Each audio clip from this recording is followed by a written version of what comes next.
It's still Pride Ah, season, baby.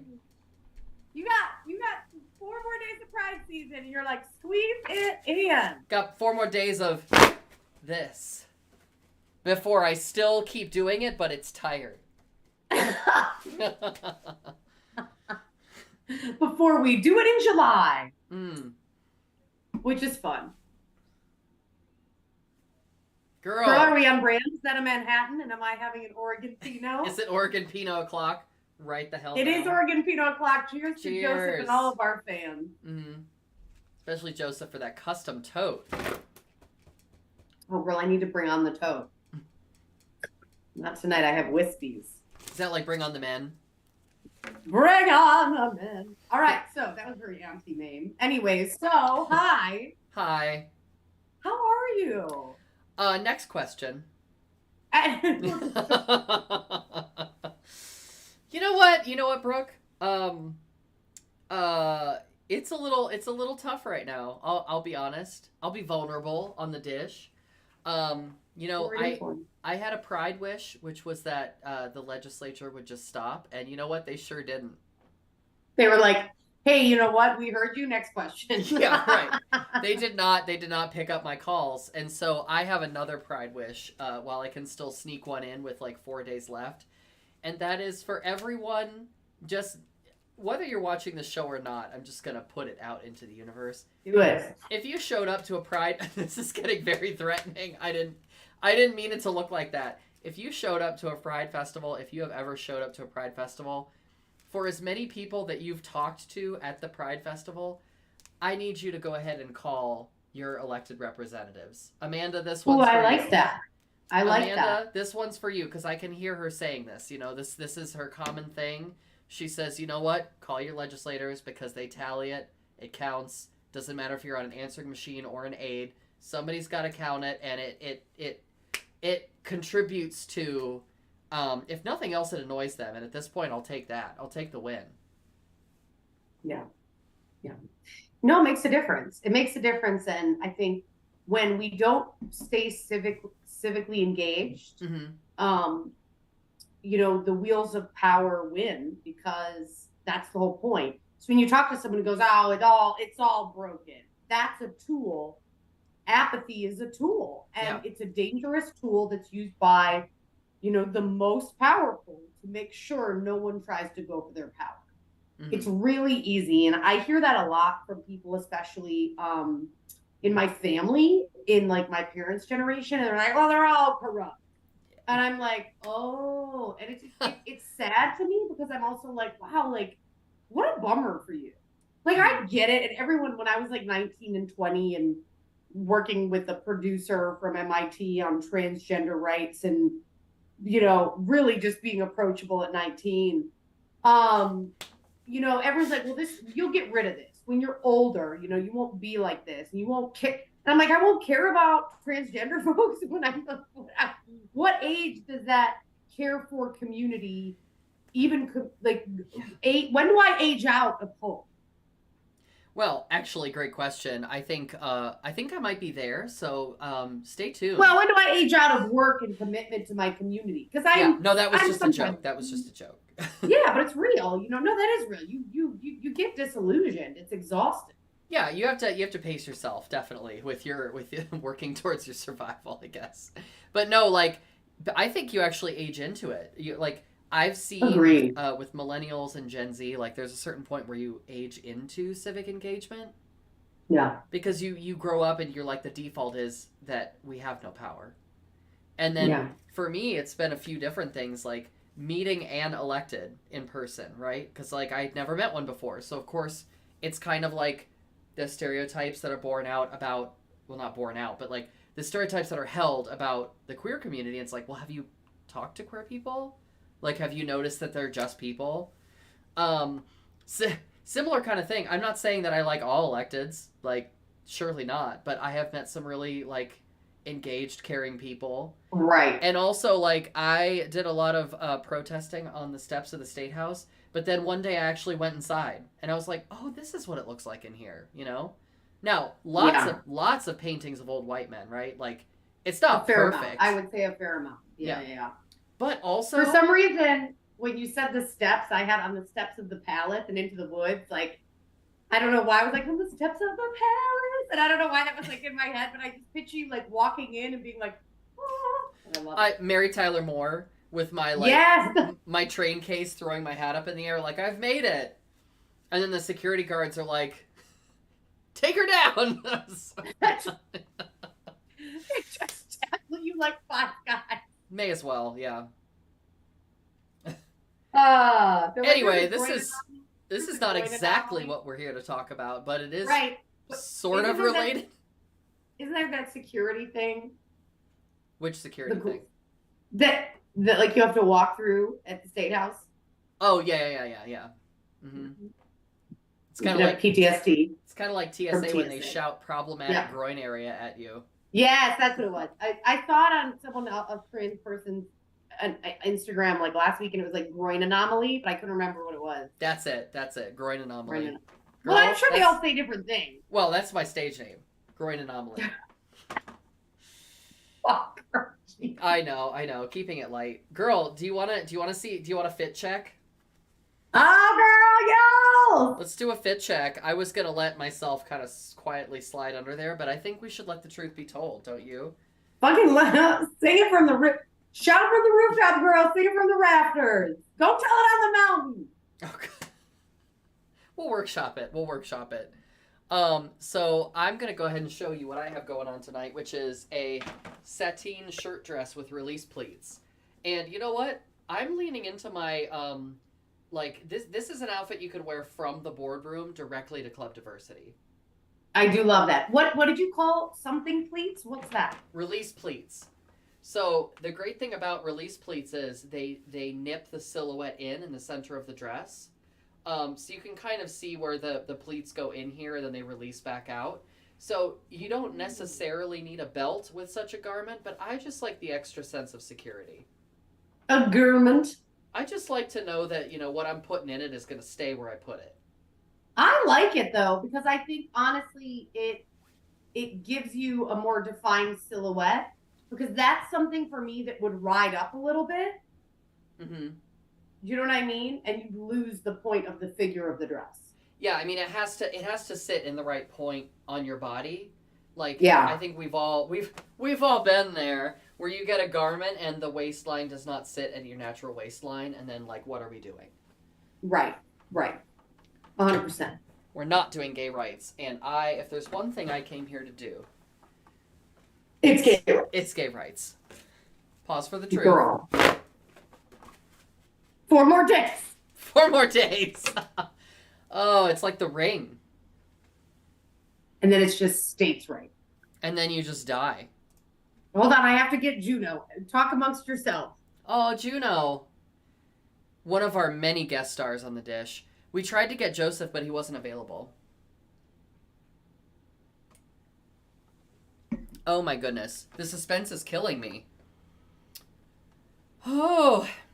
Well, I guess while we're here, we might as well trot out some of the classics. Okay, I'm back. I'm single dog momming tonight. Oh, well, the audience was just spared me singing a show tune of my choice, so. I'm single dog momming it tonight. Oh my gosh. And look at Juno. Look at that beautiful cat. he said hello. Aw. Hello. So sweet. Good looking the camera, Ma. He really does look like a stuffed animal. It is uncanny. Doesn't he? Uncanny Valley starring Juno. He's a baby. He's a baby. He's attention. Girl, what are we talking about tonight? Because I'm just bringing dogs onto the dish. So I might have been trying to remember that for the last 20 minutes. Oh, wait. How long have we been on? It's been 10 minutes. I may or may not have been... versus abuse. Oh, yeah. Not you bringing us back to the topic, girl. Never me. Not you keeping us on track. So, conflict. What do you think about it? Do you love it? Do you love it? Do you hate it? Do you love it? Do you love it or do you just love it? I hate conflict. And I've been I'm gonna just get like real deep, real fast. Okay, go for it. But I've been like told in multiple relationships when I was younger that I was not good at conflict. And what's hilarious is in my family and like my conditioning circles from when I was younger, there's like friend groups or like, oh yeah, uh-huh, you know what I mean? Like the areas yeah, where you're kind of conditioned into the norms. mm-hmm. I'm known as like being pretty good with conflict. In fact, being the best at handling conflict. So it's really funny because I think as I've grown into who I am, I'm actually really comfortable sitting in conflict. Mm. With a couple really rare and severe exceptions where I like obviously still have work to do in terms of my conflict, of my ability to sit in conflict in moments of that. Yeah. I think one of the things that um I really struggled with in my 20s is kind of in what we were talking about is this line between how our specifically let's get into it. Our queer community uses the word abuse and conflict sometimes interchangeably, when in reality it's more of like maybe a range or a spectrum, which you'd think in the queer community we would get because we have so many fucking spectrums and so much lack and so much where we reject and upend the binary. But I've really like even in some really toxic and well only a few violent breakups, am I comfortable using the word abused or I was a victim of physical violence, Mm-hmm. right? But even in my generation, the term emotional abuse, mental abuse, it was almost less than physical abuse, so we didn't talk about it and that word wasn't used. And I feel like there's this big like shift in the zeitgeist right Mm-hmm. now where it's like this umbrella of abuse and we're like putting mental, emotional, and physical abuse all in one Yeah, one level. yeah, yeah. Well, I want to throw the caveat out there that we are just two ladies with opinions, so we're not experts on this. But I Oh, think heck no. I am And just as I would say, as Jesus would say, HE double hockey sticks, no. and bitch, that's on God. Okay. Anyway, I think that it's not an either or. Like we're very non-binary thinkers. We're children of the queer movement. I think it's not as simple as is this conflict or is this abuse, right?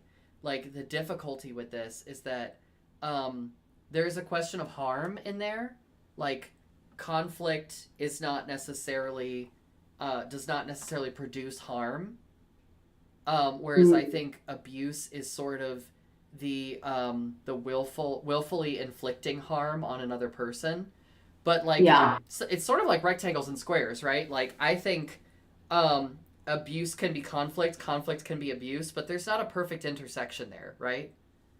Right, right. And I really love how you put that because I think it's like, okay, what is the outcome?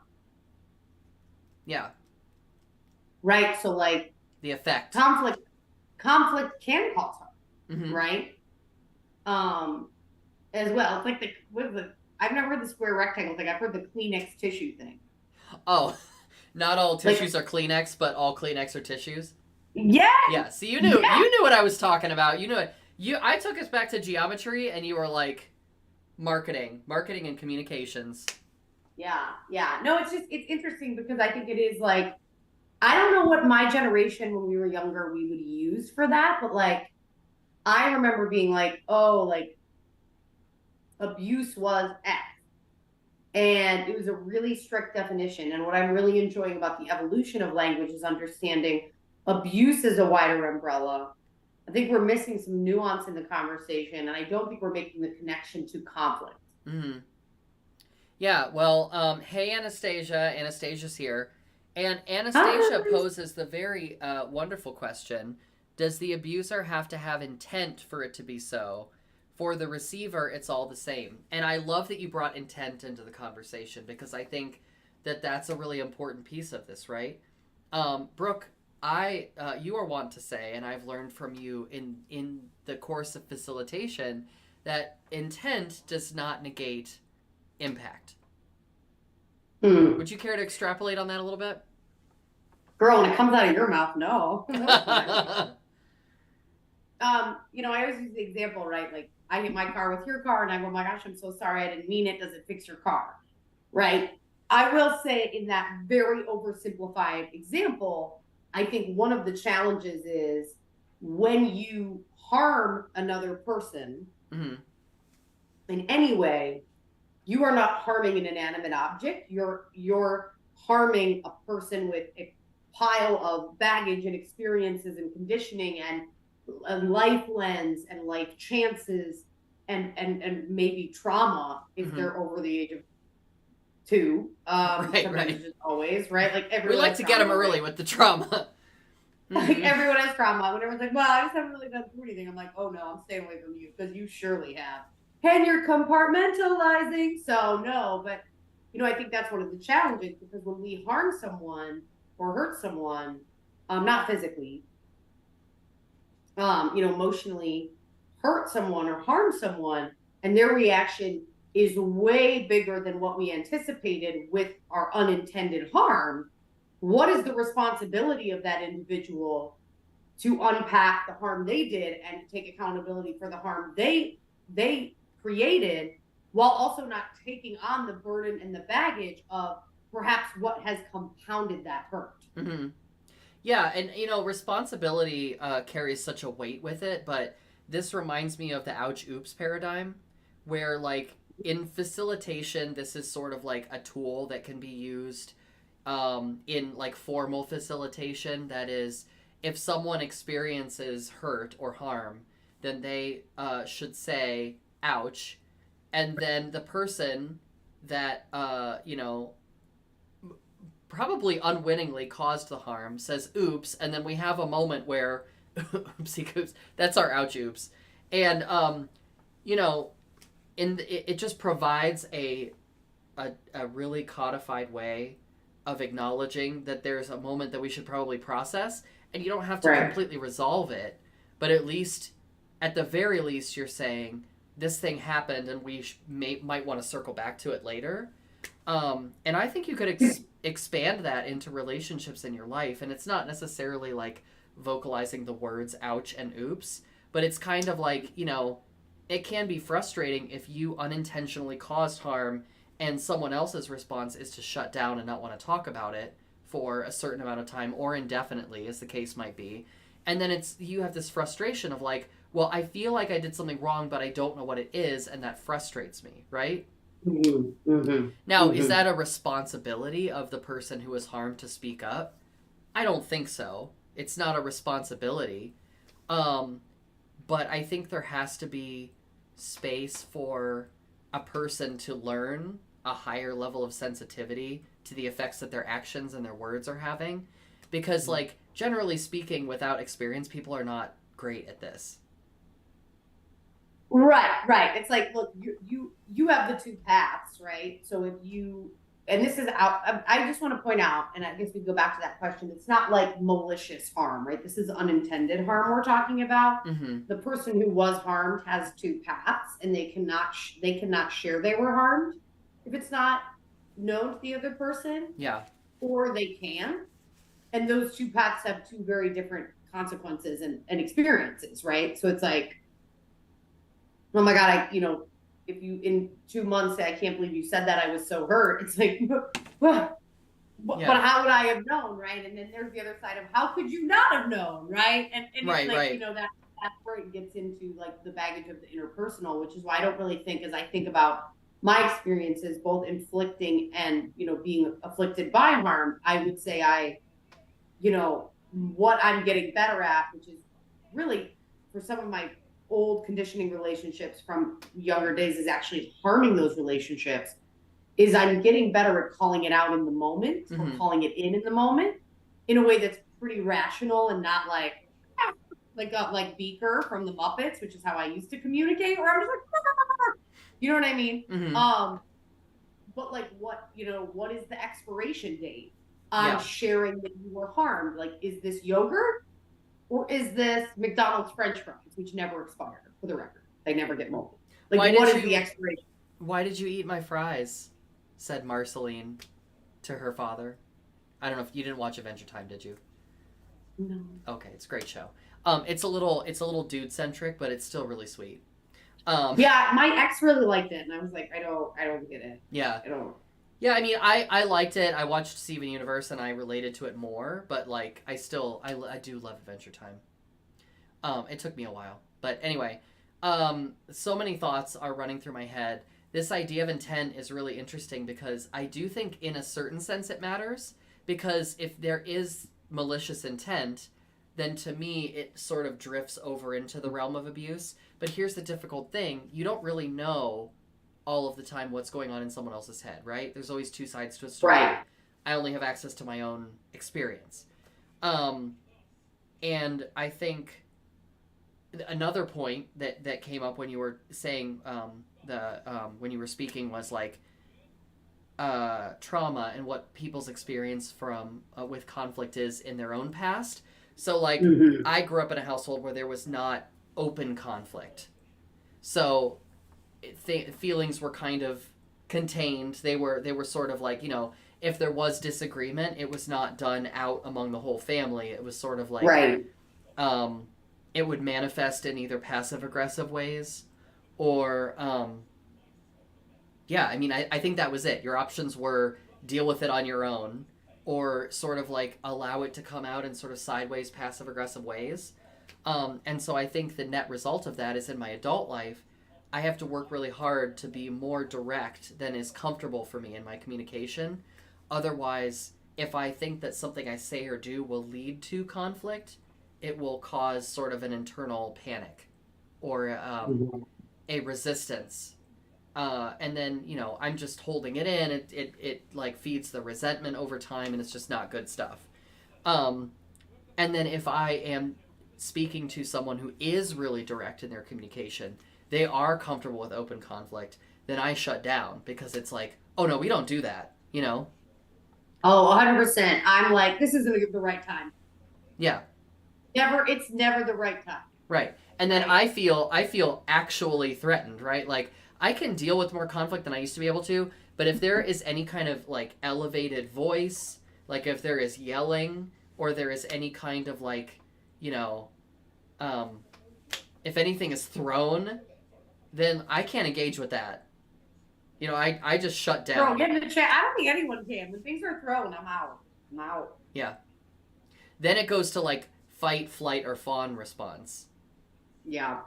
I'm like big in, this is like, oh my God, I remember back in the day, in my 20s, I was working with this therapist and it felt like this like big reveal, right? And you're like, oh, this doesn't feel like that much of a reveal anymore. But when I was in law school.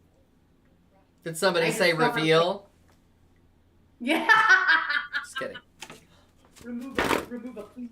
Yeah. There was this like, the definition of like holding someone without their will, like the definition of kidnapping is like pretty much blocking an exit. And I remember one of my like earliest queer relationships that was for move. Like we're fighting, you're staying in this room, and we block an exit. And it was like, and I got to law school and I was like, that was kidnapping. Well, we like listened to Ani DeFranco, but like it was so funny because like her like, you know, trauma and her conflict and my upbringing and anti-conflict environment that I was raised in. Yeah. Again, like your point, it's not over passive aggressive, a lot of notes. Like written notes? Yes. Wow. Yes. Yeah, but like just dripping with resentment. And you know, everything else. Like I got to law school and felt like totally vindicated, and I was like, she kidnapped me, right? Like would block the exit, right? But I hadn't unpacked my baggage around why that was so triggering for me, right? And it's like, it's almost like it's just these piles of mousetraps when you get two people together. Yeah. It's kind of like when you read a feminist text for the first time and you start shouting chauvinism at people, you know? Like, that's chauvinism, you know? And it's like, maybe, but also, like, calm down, you know? It's fine. Like, someone get her an Oregon Pinot. She's stressed. I don't know if we answered the question. Reread the question. If you'd like to send us an Oregon Pinot, you can go to linktree.com. That's not the URL, by the way. It's not linktree.com. No, it surely is not. It's linkter.ee. Oh, yeah.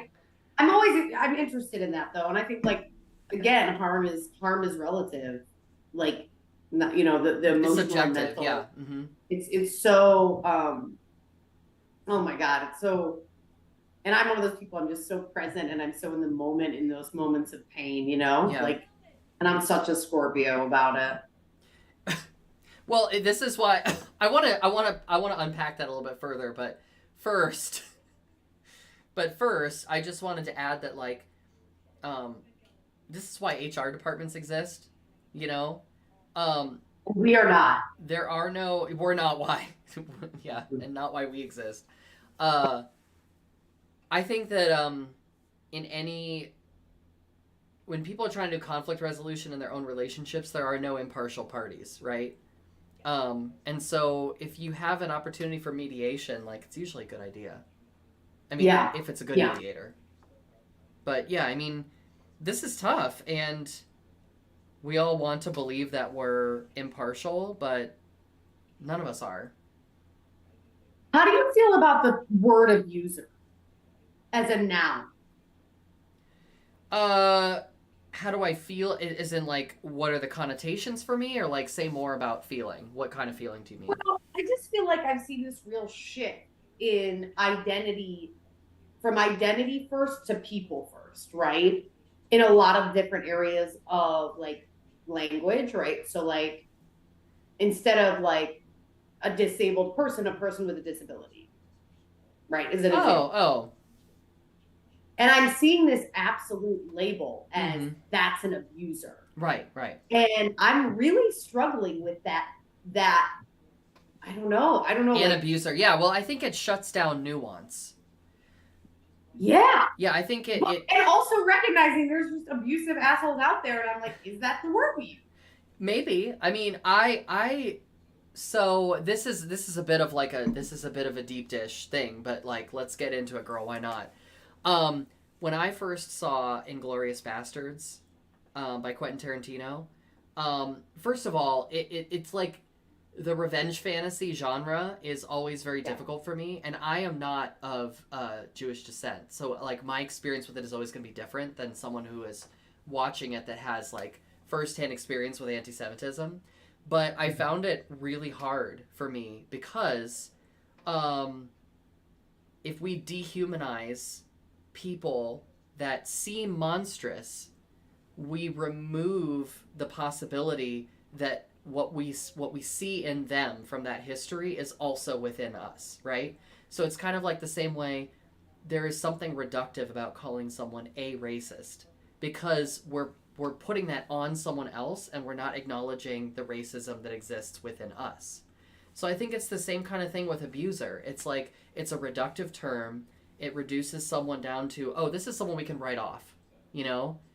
They've lost their humanity, they are not to be trusted at all, and we've removed any sense of their humanity, where it's like we're all capable of bad behavior. So I guess that's how I feel about it. I'm just like picturing, the reduction of humanity. Like you are reducing like a balsamic vinegar, you know what I mean, into a love balsamic vinegar. I love a reduction. I love a balsamic reduction.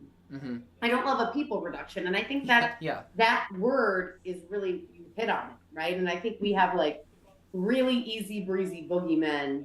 Mm-hmm. And we could go back and we can go, oh my gosh, my toxic ex or whatever the thing is, right? And just kind of take that 10-pound paper bag and throw 20 pounds of shit in it and be like, it's all because of them. Yeah. It's like it's I don't know if I can. Well, we're not monetizing this, so I guess I can say whatever I want. It's like the term groomer that's used against the LGBT community. It's the same thing. It's like we're making it comfortable to dehumanize this group enough that we don't feel bad about discriminating against them because we've removed a certain aspect of their humanity. And like I think accusing groups of child abuse is like tale as old as time. Like I'm just like, oh my god, like y'all, it's the same playbook. Right. And it's never right. It's never accurate. 4 more days. Gotta get them in while I can. Yes, I love it. I can't wait until July 1st, our next dish, next week, which is July 4th. Oh yeah. Oh shoot. Where you open up your fan and it just says straight. Like just sit. Oh, I love that. I Yeah. think I might, not that I'm doing a commercial for them, but Daft Boy has a really good fan customization web app. So you can design your own fans, and I love the idea of like a clack fan, which is truly a very gay tradition, but sort of repurposed for straight pride. I think that's fabulous. Yes. You could have an American flag and the Punisher skull. Oh God, I girl, love the Punisher skull. I have thoughts about that, but they were all perfectly encapsulated in one of ContraPoint's videos, so you should go watch that instead. Oh, absolutely. I sure will. Yeah, it's called Justice. Justice isn't just us. A streetcar Anyway, named Desire. A talk show named Covered Dish. oh my God. So my What? friend just saw a streetcar, a production of Streetcar. Yeah. Table this for the next everybody, where Blanche was played by an openly trans woman. Oh, I love that. I know. So I was like, well, did she come out in it? And they did. They had her like come out through, obviously, you can't change the script, but it was so perfect. Yeah. That my trepidation with that is like, can't we just cast someone who's trans and do a streetcar named Desire and just sort of like do it? But I guess, Well, they did. when it's part of the But literary play theatrical canon, then like, if you actually comment on it in the text, then like maybe it's more meaningful. I don't know, girl. well, but here's the point. It's from colorblind casting to color conscious. Shouldn't we do that with gender identity? So colorblind casting is like casting the only black named character in the production of Carousel that was the revival as the man in the show that is the abuser who's violent, commits a crime, and is killed by police. Yeah, sure. That was colorblind casting on Broadway, and I have feelings about that, and that's for another time. Versus color conscious casting. So I think it's kind of the same thing where it's like, hey, they casted a trans woman, it wasn't addressed, right? But I guess I want to say like they weren't stealth. And I think, you know what I mean? So it was like the audience knew. And I don't know. I think it's an interesting thing as we think about where theater goes. But that's for our theater podcast, which is a separate conversation. Anyways. Yeah, our theater talk show is called Waiting in the Wings. Our theater show is called Waiting for Godot, and we just read Waiting for Godot every week. A half hour each. And then we're going to get through it in 8 weeks. Yeah, and then everyone watching is waiting for it to be over. Try the wheel! Take my wife! Girl, you know what? At this point, I'm just going to let Jesus take the wheel. And until next week, who knows where we're going to be going? Because it's in Jesus' hands now. Next week is Straight Pride, July 4th. They love that. Oh, I love that too. I mean, I love that for them. And July 4th is one of the most complex and complicated holidays for me. And you know what? We can process it next week on the dish. Thanks for coming, y'all. See you next time. Happy Pride.